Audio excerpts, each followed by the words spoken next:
Today we are doing more inequality word problems. The first few are going to be the two-step ones like you did yesterday, and then we will do a few compound inequality ones. I have it typed out for me, but you will need to write this out on your paper, so you will have to pause every now and then. But let's look at number one. It says a family decides to rent a boat for the day. The boat's rental rate is $500 for the first 2 hours and $50 for each additional half hour. Suppose the family budgeted $700 to rent the boat. Write and solve an inequality to find the maximum number of additional half hours for which they can rent the boat. So the one-time fee is the $500, and that's for the first 2 hours. And then it's $50 for each half hour. So I'm going to say 50H for each half hour. And they budgeted $700. They can't go over the $700, so it needs to be less than or equal to $700. And then this is just a two-step inequality. Subtract 500. 50H is less than or equal to 200. Divide by 50. And H is less than or equal to 4. And our sentence will be the family can rent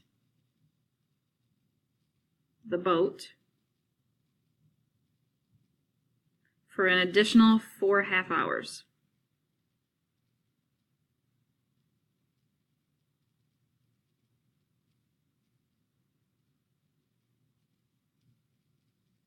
Or less.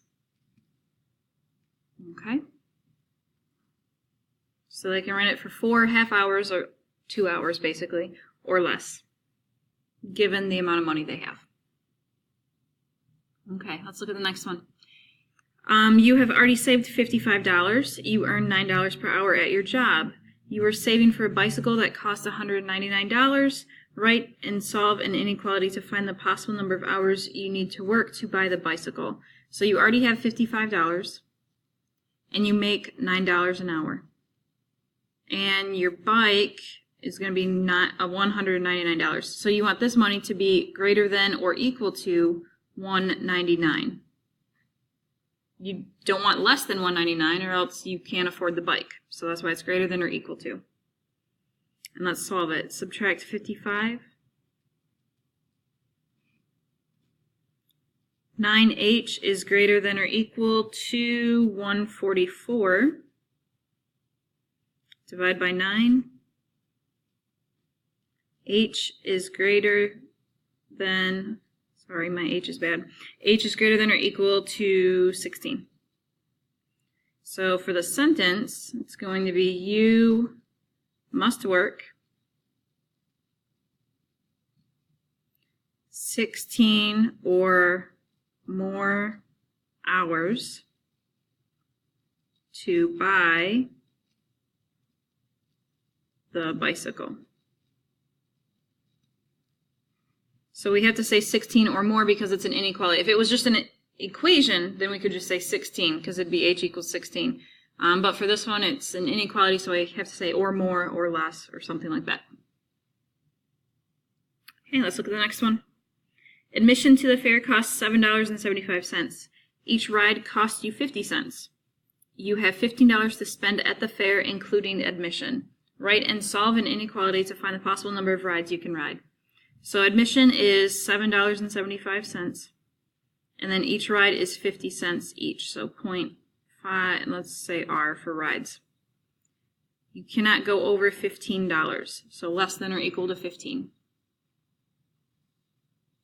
Subtract 7.75 from both sides. That is 0.50 R is less than or equal to 7.25. Divide by that 50 cents. R is less than or equal to 14.5. I cannot buy 0.5 rides, and I don't have quite enough money to do 15 rides, so this is going to become less than or equal to 14. And for my sentence, it's going to be you can ride 14 or less rides.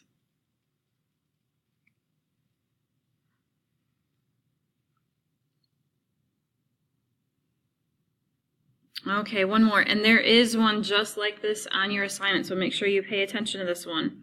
It says you have earned 85, 92, 95, and 88 on tests this grading period. You have one last test and want an average of at least 90. Write and solve an inequality to determine what scores you can earn to achieve your goal. So hopefully you remember to find the average, you have to add up all of the scores in this case and divide by however many there are. So in this case, we're going to add 85 plus 92 plus 95 plus 88 plus that last test that you're taking, we'll just call that x. For the average, you divide by however many there are. 1, 2, 3, 4, 5. We're going to divide by 5. And you want the average of at least 90. So you want it to be greater than or equal to 90. And to solve this lovely thing, you're going to add up all of those numbers up top. So 85 plus 92 plus 95 plus 88 is 360 plus x over 5 is greater than or equal to 90. To undo that dividing by 5, I'm going to multiply by 5. 360 plus x is greater than or equal to 450. Subtract 360. X is greater than or equal to 90.